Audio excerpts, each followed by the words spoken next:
The world remembers empires by their monuments, but Rome is remembered by the men who built them, men whose shadows still stretch across centuries. They were not poets. They were not kings. They were commanders, forged in blood, baptized by fire, and driven by a hunger that no victory could satisfy.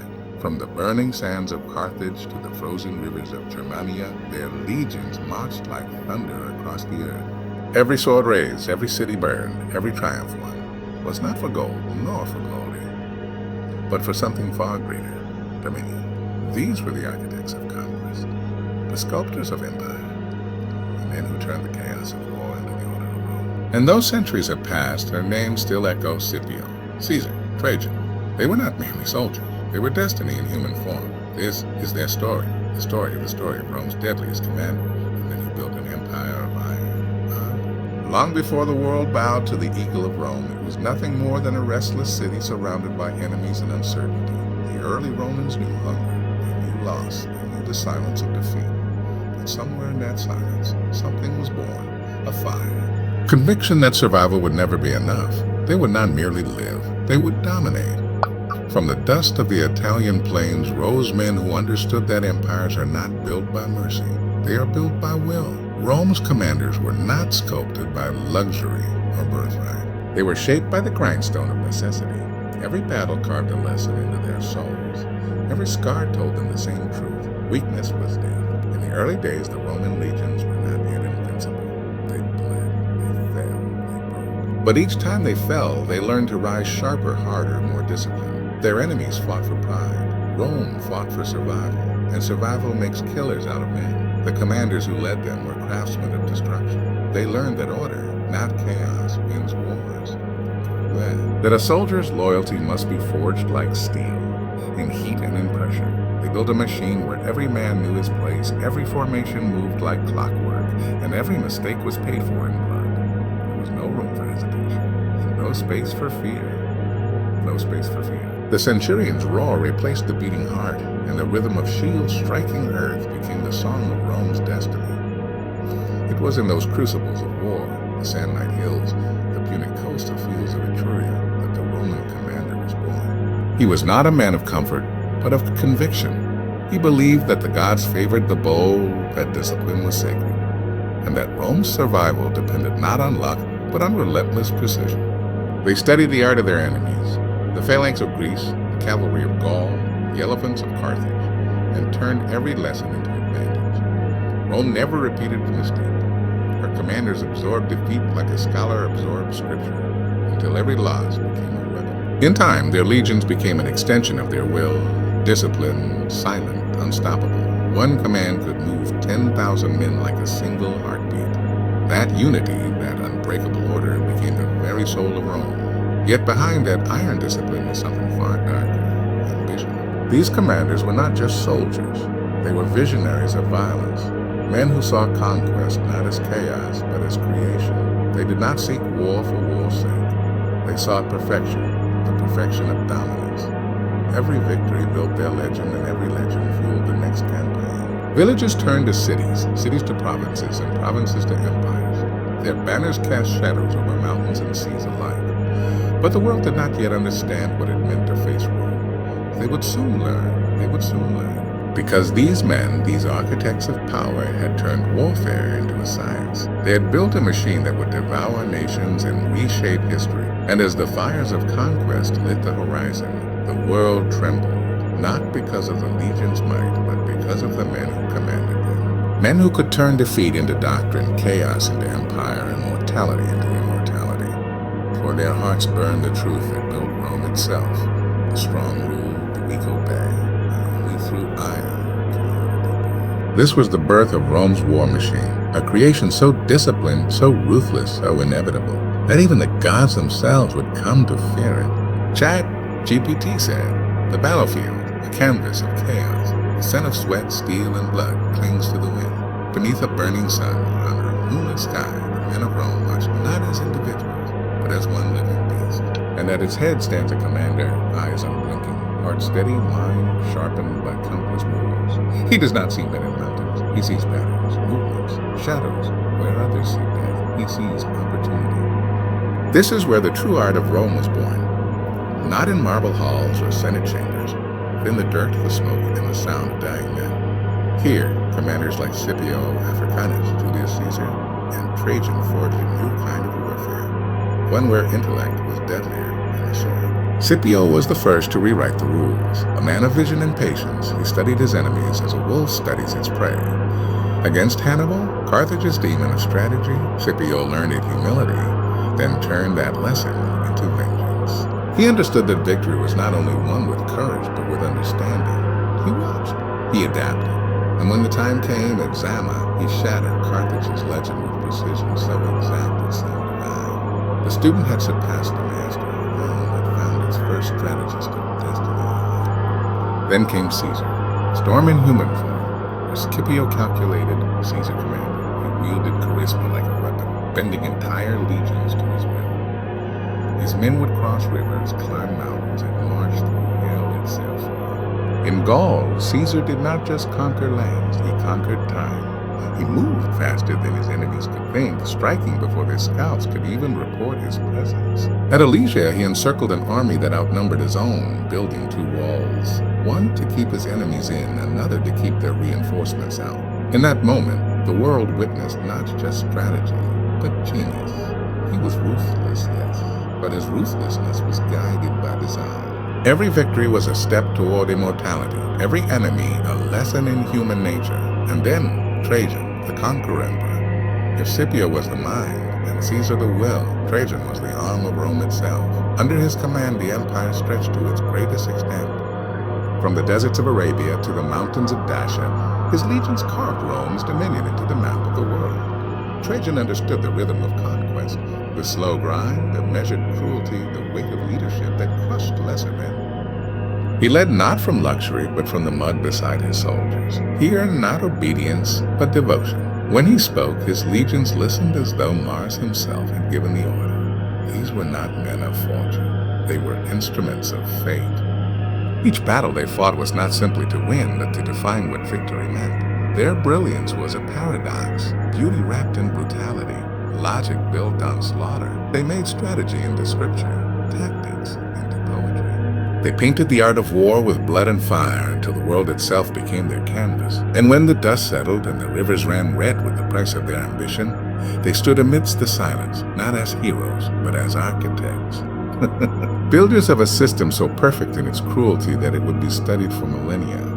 Because Rome's commanders did not merely fight wars, they engineered them. Every victory, calculation, and every deadly decision. Every empire that rose after Rome would carry their fingerprints, a legacy of men who turned the chaos of battle into the science of domination. For they proved their truth as eternal as the stones of the Colosseum itself.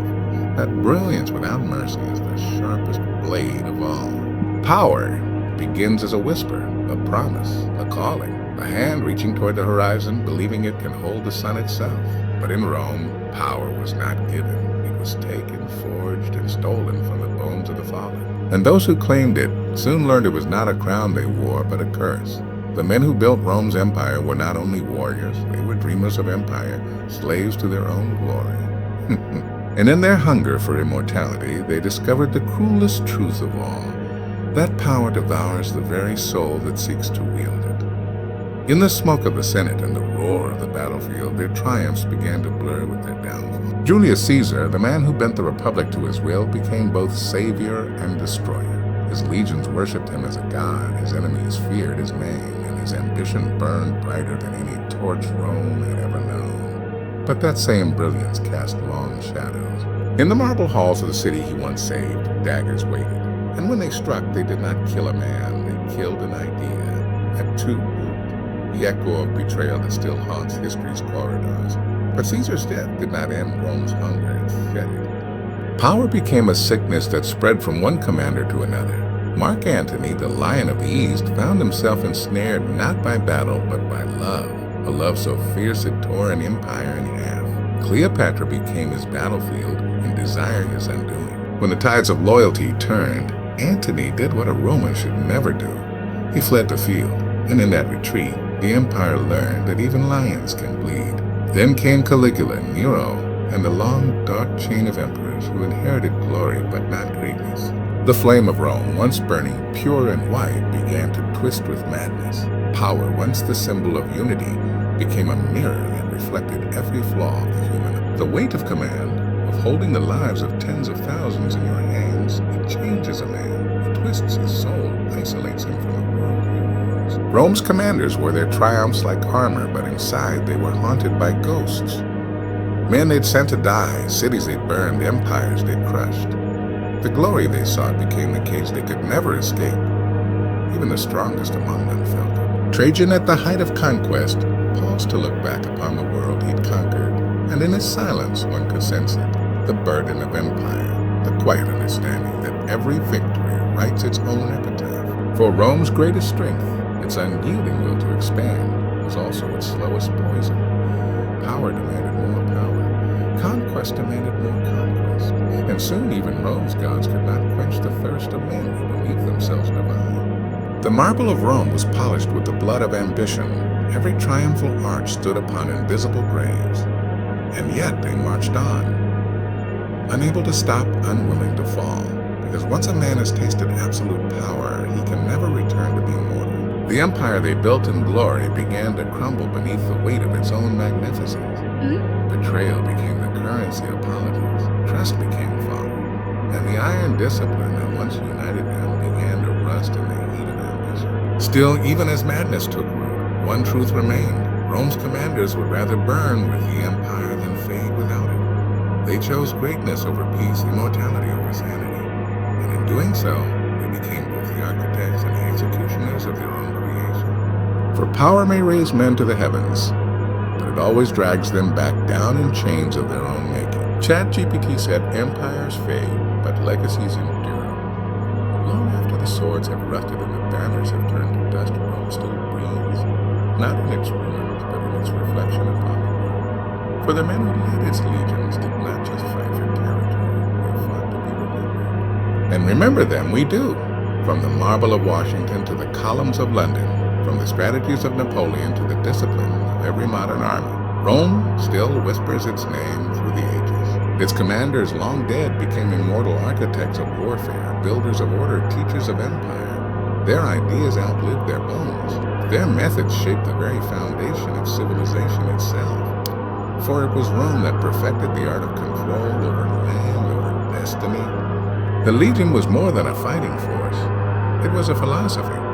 Every shield wall, every formation, every step taken in unison was a declaration. We are one will. That unity became the spine of Western power, copied, refined, and reborn through centuries. When generals of later ages studied strategy, they studied Rome. When nations sought to expand, they echoed its ambition. And when rulers desired loyalty beyond death, they remembered the discipline that held 10,000 men in silence before battle. Trajan, Hadrian, Marcus Aurelius, these names did not simply command soldiers. They commanded the spirit of endurance. Trajan showed the world that strength could build. Hadrian, that power could protect. Marcus, that wisdom could rule. Each, in their own way, forged a legacy that would survive time's decay. Marcus Aurelius, the philosopher emperor, once wrote, "What we do now echoes in eternity." He was not speaking as a poet, but as a soldier who understood that Rome's greatness would not lie in its conquest, but in its character. The steel of its legions, yes, but also the discipline of its hearts. It's held long after their entire fracture begins to influence remain unbreakable. You can see it in the straight lines of roads still carving through Europe. You can feel it in the laws that govern modern nations, in the architecture that still reaches toward heaven, in the languages that carry echoes of Latin. Rome did not fall. It transformed, living on in a world it once ruled. Its commanders, those men of iron and intellect, gave humanity its blueprint for greatness and its warning. They proved that empires could be built not merely by brute force, but by discipline, structure, and vision. And yet, they also showed that power without balance will always consume itself.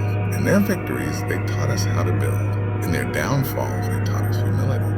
For Rome's legacy was not just an empire of stone, it was an empire of idea. Even today, in the precision of armies, the architecture of cities, and the ambition of leaders who dream of immortality, the shadow of Rome stretches on. Its commanders live not in memory, but in imitation. The world moves forward, Yet every step it takes echoes one made long ago by men in scarlet cloaks marching beneath an iron sky. They built not just roads and walls, but the very foundation of civilization, a structure so vast that time itself could not erase it. For while marble crumbles and steel corrodes, the idea of Rome, the discipline, the unity, the fire of conquest remains eternal. And in that eternity, the voices of her deadliest commanders still whisper, "We are Rome, and Rome never dies." Glory always has a cost. Beneath the triumphal arches and marble statues, beneath the songs of victory that once filled the Roman Forum, lies silence. A silence heavy with the echoes of those who paid the price for greatness. For every mile of empire Rome built, there were men who never returned home. Their bones became the foundation of its roads. Their blood, the mortar between its stones. The commanders, those titans of conquest, carried the weight of every victory on their souls. They knew that empire is not built by ideals, but by sacrifice. And sacrifice in Rome was not a word.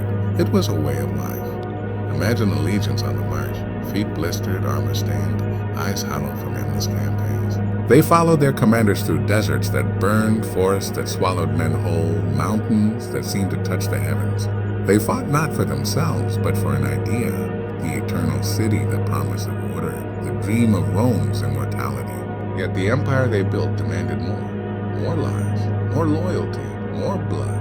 The machine they served had no mercy, no pause, no rest. The more Rome conquered, the more it hungered, and behind the roar of conquest in the quiet chambers of the powerful decision remained with cold precision. One province lost for another gained, one legion abandoned for the sake of glory elsewhere. Men became numbers, victories became currency. The marble of Rome gleamed brighter, because it was polished with the sweat of its forgottens. Even the commanders, those heroes etched into eternity, bore invisible wounds. They had seen too much, carried too much. The cries of the dying followed them into their dreams. Many died not in battle, but in loneliness, consumed by the ghosts of their own victories. Caesar was struck down by those he trusted. Germanicus poisoned by envy. Corbulo forced to end his life by imperial order. The same empire he had served. The reward for loyalty was betrayal. The prize for victory silence. And still, the empire demanded more. The marble steps of the Senate ran red when ambition outpaced loyalty. Sons turned against fathers, brothers against brothers. Civil wars tore through the heart of the Republic. Each one fought in the name of Rome, yet each one carving another wound into her soul. The citizens cheered the triumphs, never hearing the screams beyond the horizon. They saw the parades, the gold, the captives, the glory, but not the broken cities left in the wake of conquest. The empire's beauty was a mask, hiding the suffering that kept it alive. And yet, despite it all, the dream endured, because Rome was not just a place, it was a belief. The belief that chaos could be tamed, that order could rise from the ashes, that humanity could become something greater, even if it meant burning everything in its path to reach it. The commanders of Rome knew this truth better than anyone. They lived it, breathed it, and died by it. For in the end, the empire they built was not made of stone or steel. It was made of sacrifice. The sacrifice of men who gave everything, knowing they would be forgotten. The sacrifice of leaders who carried the unbearable weight of their own greatness. And when the empire finally began to crumble, when its borders cracked and its legions fell silent, it was not defeat that defined Rome. It was the cost it was willing to pay for glory. Because true power, true empire is not measured by what you build. It's measured by what you're willing to lose to build it. The men who built Rome's empire of iron understood this. And though their blood long ago vanished into the earth, their legacy remains, written not in ink, but in the silence after the storm. The silence that reminds the world that greatness, no matter how eternal, always comes with a price. So now, traveler, listener, dreamer of empires, look upon what remains. Rome is gone. Its marble cracked, its legions dust, yet its spirit, that fire that burned through centuries, still lives within every soul that dares to build, to lead, to rise. The men who commanded Rome's destiny are long dead, but their lesson is not. They taught the world that greatness is never given. It is earned in the crucible of struggle. That discipline is worth more than gold. That legacy is carved not by comfort, but by courage. And that every empire, whether of nations, dreams, or hearts, demands sacrifice. The question is not whether you will face hardship. You will. The question is whether you will rise through it, whether you will lead when others fall, whether you will hold the line when the world tells you to break. The story of Rome is not a tale of the past. It is a mirror held to the present. Every time you push forward when your strength fails, every time you choose purpose over comfort, every time you stand tall in the face of chaos, you march with the same fire that drove the legions of old. You are not made of stone, nor of iron, but of something greater. Well, Rome fell, but the idea that built it, that unrelenting hunger to endure, that still breathes in all of us. So rise, build, command your destiny as they once commanded their legions. Let your struggles be your training ground. Let your failures forge your resolve. Let the world remember your name, not for what you conquered, but for what you refused to surrender. For the empire of Rome was made of men, and men made of fire never truly die. Now go. The world waits for its next commander, and history is watching.